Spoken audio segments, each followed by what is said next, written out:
بسم اللہ الرحمن الرحیم.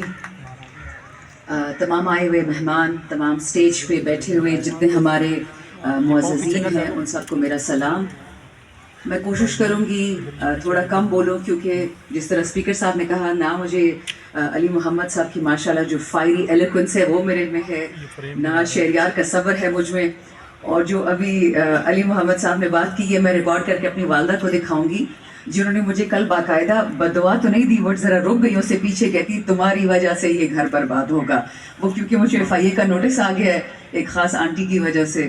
سو میں کوشش کروں گی کہ ایک خاص دائرے کے اندر بات کروں، ورنہ باتیں تو بہت ہے کرنے کو. آج ہم جس لیے اکٹھے ہوئے ہیں وہ ہے تو ہم سب کا دین.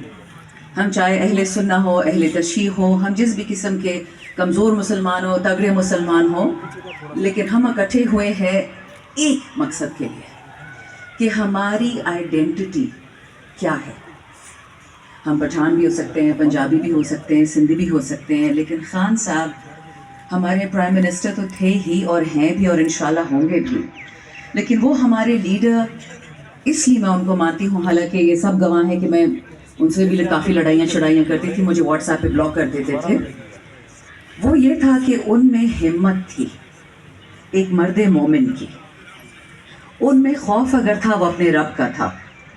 ہمارے پرائم منسٹر عمران خان، میں یہ نہیں کہتی کہ وہ نعوذ باللہ پیغمبر تھے یا غلطیوں سے پاک تھے، وہ ہماری طرح انسان تھے، لیکن جو ان میں ایک صفت ہے جو اللہ نے ان کو دی ہے، وہ صفت یہ ہے کہ وہ لڑتے ہیں اپنے رب کے لیے اور اب اس کے محبوب رسول اللہ علیہ السلام صلی اللہ علیہ وسلم کے لیے. میں نے آج تک دنیا کا کوئی گلوبل لیڈر نہیں دیکھا کہ وہ اقوام متحدہ میں جا کے یہ ہمت کرے. میں نے پہلے بھی یہ بات کہی تھی، بھی دوبارہ کہتی ہوں کہ جو سب سے بڑا ایک کیل ان کی تخت کو الٹنے میں تھا، وہ یہی کیل تھا جو ٹھوکا گیا تھا کہ اس آدمی نے ہمت کیسے کی کہ اس نے اقوام متحدہ میں لا الہ الا اللہ بولا. پاکستان کا مطلب کیا؟ آزادی کا مطلب کیا؟ تیرا میرا رشتہ کیا؟ مرد مسلم، مرد اسلام، عمران خان زندہ باد. خان صاحب کی یہ خاصیت صرف پاکستانی نہیں مانتے، ساری دنیا مانتی ہے.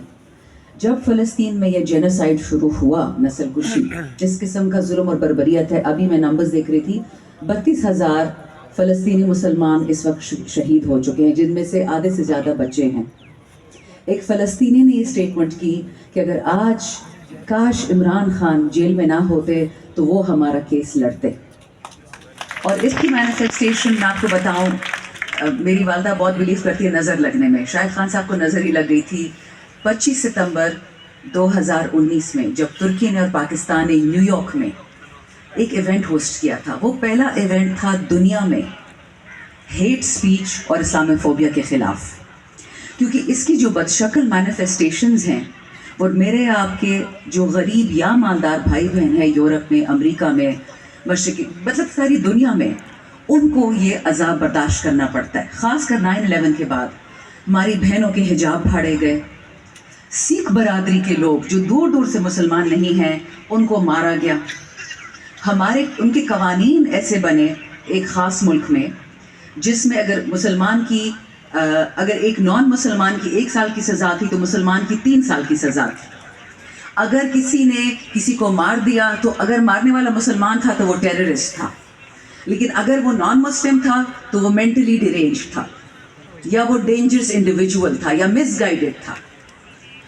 اسلاموفوبیا کا لب لباب یہ ہے کہ ہمارا دین نعوذ باللہ، جس کا اسلام سلم سے لفظ نکلا ہے، اسلام اور ٹیررزم، اسلام اور دہشت گردی، اسلام اور تشدد ایک ہی چیز ہے.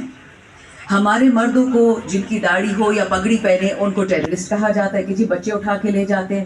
ان باتوں کے ساتھ ہم بڑے ہوئے ہیں، یہ ہم نے دیکھا. میں نے 10 سال یورپ میں گزارے، میرے ساتھ تمیز میں تھے، حیا میں تھے، عزت میں، لیکن آنکھیں تو ہے نا ہماری. میں سوئٹزرلینڈ میں رہ رہی تھی جب انہوں نے اعلان کیا کہ کسی بھی مسجد پہ ہم الاؤ نہیں کریں گے کہ ہم اونچی بنائیں کوئی بھی عمارت، کیونکہ یہ میزائل کی طرح لگتی ہے.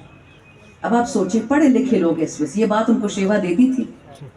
خان صاحب نے جو یہ فیصلہ کیا، یہ اس انٹرنیشنل OIC کا ریزولوشن یہ تب کیا جب نیوزی لینڈ میں 2 ڈفرینٹ مساجد میں 25 لوگوں کو شہید کر دیا گیا.